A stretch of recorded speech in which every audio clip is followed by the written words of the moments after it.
गिलगमिश clearly feel कर सकता था उसकी लाइफ अपने एंड के करीब थी। मौत सभी लिविंग थिंग्स के लिए तय है। उसने लगभग अपनी किस्मत एक्सेप्ट कर ली थी। फिर उसने चुपचाप सालों पुराना थ्रेड ऑफ पावर निकाला। अंदर फाइनली कोई फिक्र करने की बात नहीं थी। तब वाइस बीस्ट ने कहा था, सिर्फ सबसे ब्रेव वॉरियर ही इस तीसरे खजाने को ले सकता है। क्या मैं सच में दुनिया का सबसे ब्रेव वॉरियर हूँ? चलो पता लगाते हैं। एक हीरो अपने आखिरी सालों में उसकी धुंधली आंखें थोड़ी खुली और बेहोशी में उसकी ग्लोरी डेज की यादें फ्लैश हुई। अचानक उसकी आंखें तेजी से खुली। उस ट्रांस में उसे a life time of glory याद आई। अचानक वो रोने लगा। उसने चुपचाप खुद को छेद दिया और अपने आर्म के घाव में ब्लड ऑफ पावर डाल दिया। अनबेरेबल पेन उसकी बॉडी में दौड़ रहा था। गिलगमिश जमीन पर गिर गया, तड़पने लगा। ये एजिंग हीरो अनगिनत बैटल सरवाइव कर चुका था, पर ऐसे दर्द में सांस लेने के लिए कभी स्ट्रगल नहीं किया था। पर आखिरकार वो मौत से बच गया। किंग धीरे धीरे खड़ा हुआ। उसके लंबे बाल अब ओरिजिनल कलर के नहीं रहे थे और पूरे सिल्वर वाइट हो चुके थे। उसका चेहरा गॉड जैसा परफेक्ट और यंग लग रहा था।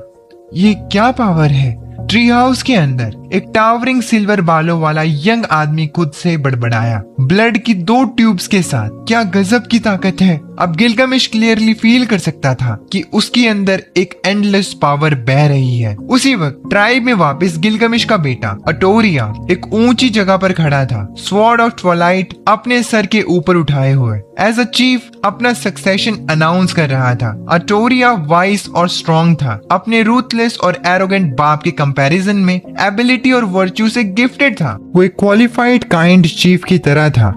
गिलगमिश ये भी समझता था वो बुढ़ापे में अपनी पोजीशन छोड़ने को तैयार था, पर अब चीजें अलग थी। अटोरिया बहुत काइंड था, सब उसे प्यार करते थे। उसने अपने बाप को काफी रिस्पेक्ट दी। उसका कभी अपने बाप की पोजीशन छीनने का इरादा नहीं था, पर गिलगमिश कोई भी लूज एंड नहीं छोड़ना चाहता था। मैं वापिस आ गया हूँ, मैं अभी भी चीफ हूँ। उस दिन खून बहा, यानी ट्राइब में चीखें गूंजी। हीरो किंग गिलगमिश ने अपने बेटे को मारकर गद्दी वापस ली। उसने दूसरी जिंदगी जी। गिलगमिश की दूसरी लाइफ के पहले डेकेड में उसने लोगों को पत्थर से घर बनाना सिखाया। चोंग युआन क्लैन फॉर्मली बिना ब्लड ऑफ पावर यूज किए टूल्स से 20 से लड़ने के एज में एंटर हुआ। गिलगमिश को टर्माइट लाइक मेमोरी मिल गई थी। एक सेंचुरी पुराने जाइंट पेड़ को आसानी से उखाड़ सकता था और उसमें पहाड़ हिलाने की ताकत थी। उसने जाइंट बीस्ट को रेजिस्ट करने के लिए लोगों को लीड किया। 13 साल की वॉर के बाद उसने इस लैंड के सबसे टेरिफाइंग बीइंग को चैलेंज किया, जो अपनी अल्टीमेट स्ट्रेंथ के लिए जाना जाता था, बीस्ट किंग।